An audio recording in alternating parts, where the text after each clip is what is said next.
Welcome to the League of Legends Champions Spotlight, featuring ChoGath, the Terror of the Void. ChoGath is a tanky fighter-mage hybrid.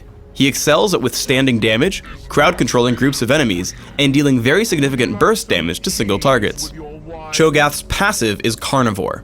Every time ChoGath kills a minion, monster, or champion, he regains a small amount of health and mana.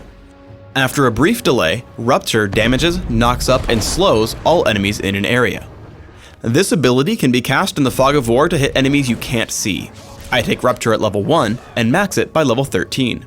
Feral Scream damages and silences all enemies in a cone. I take Feral Scream at level 2 and max it by level 9. Vorpal Spikes passively causes ChoGath's basic attacks to deal additional damage to all enemies in front of him, including the main target. Vorpal Spikes may be toggled on or off just in case you don't want the extra damage. I take Vorpal Spikes at level 4 and max it last.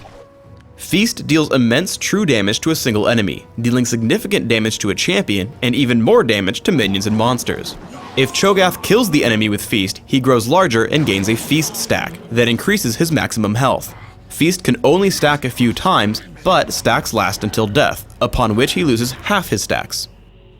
ChoGath excels at soloing the top lane, using teleport to get him back into lane or into teamfights. However, lacking Ghost or Flash can make you gankable without smart play. Udyr comes to gank from the river, so I head to the brush, attempting to juke. By baiting Udyr into the brush as well, I land a blind Rupture and immediately turn to run away. While Teemo's exhaust slows me, Boots of Speed and movement speed quintessences allow me to outrun Udyr. As he retreats, I turn to fight Teemo, landing Feral Scream, exhaust, and a basic attack. Again, I retreat and recall back to base. However, I notice that Malzahar is coming to gank, so I immediately teleport back to the lane and push the minions to his turret. Teleport also allows you to help teammates across the map. Here I see Poppy and Udyr try to gank Ashe and Soraka, so I teleport onto a nearby minion. As a result, Udyr and Poppy immediately flee, but exhaust allows me to easily land Rupture, chasing Udyr to his turret. Unfortunately, I'm unable to deal quite enough damage and he survives my feast with 45 health remaining. However, by pushing these champions back to their base, we're able to kill the dragon with ease.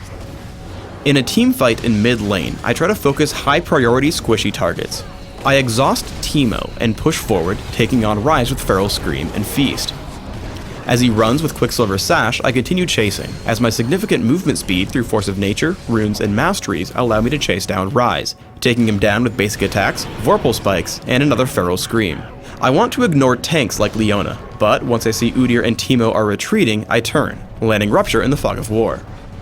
I see she's heading to the wall in order to flash away, but Feral Scream buys enough time for Soraka and Malzahar to land their own silences and take her down once she flashes over the wall. Remember that you are your team's tank. Here in the mid lane, I lead in to absorb both of Leona's initiating moves. As a result, no one is able to stop us from destroying Ryze with Feast on top of my team's damage output. Once Udyr comes out from my exhaust, I prioritize him as the most disruptive target on the enemy team, tagging him with Rupture and Feral Scream. Unable to hurt my allies, he tries to run away, but I lead in with Rupture, preventing his escape and taking a win in the fight. The worst habit you can have as ChoGath is chasing a target for too long. We open up a fight in the jungle, dropping Udyr to half health and killing Teemo. I attack Udyr with Feast and cause him to run. However, instead of heading back to disrupt Ryze and Leona, I chase Udyr, who gets away.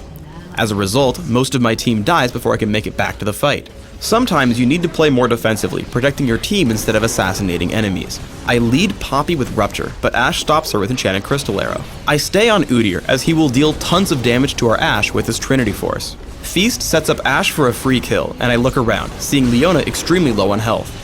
I take her down as she pushes onto my team, and look for targets again.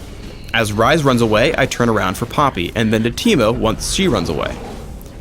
Once the enemy team all gets extremely low, I can take on the role of carry. I look to force as many opponents as possible back to their base so that we can take down the inhibitor.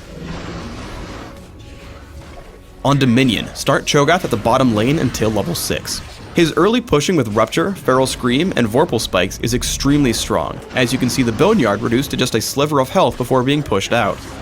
Play ChoGath as a burst caster, specifically focusing on high damage enemies.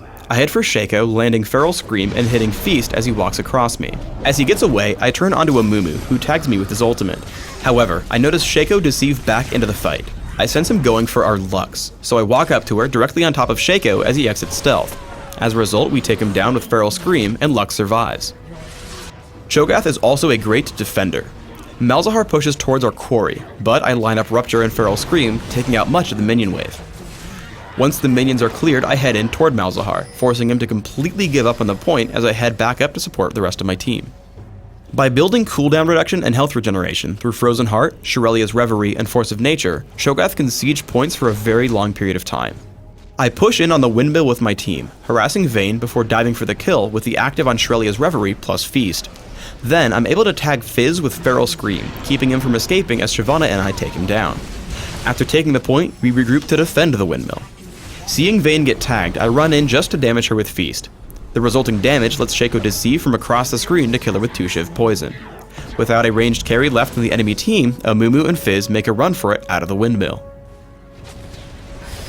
For runes, I take attack speed marks, flat armor seals, flat magic resist glyphs, and movement speed quintessences.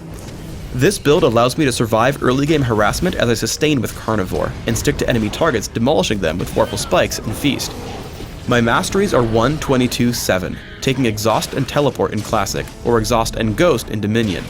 With this build, I have immense damage reduction and durability, as well as plenty of extra mana to support my significant cooldown reduction. In Classic, I open with Boots of Speed and 3 health potions. I rush for a Philosopher's Stone as soon as possible, and then start to adapt my build. If I'm afraid of magic damage, I'll add in Mercury Treads while grabbing a Negatron Cloak and Null Magic Mantle. If it's physical damage that worries me, Ninja Tabby and 2 Chain Vests will help. Your first priorities are damage mitigation and cooldown reduction, finishing Frozen Heart, Shirelia's Reverie, and Force of Nature. After, invest in damage output with Wit's End and Atma's Impaler. In Dominion, a similar build will be quite effective. Grab Philosopher's Stone and Boots of Speed early, and react to your opponents as needed. Take armor against physical attackers and magic resist against mages. Maxing your cooldown reduction with Frozen Heart, Shirelia's Reverie, and Masteries is a must, as spamming Feast will be extremely important here. Due to the fast pace of Dominion, you can't ensure maximum Feast stats, so give up on Atma's Impaler for Sunfire Cape or Odin's Veil. Thanks for tuning in to the ChoGath Champion Spotlight. Please subscribe to the Riot Games YouTube channel above, and don't forget to thumbs us up just below the video.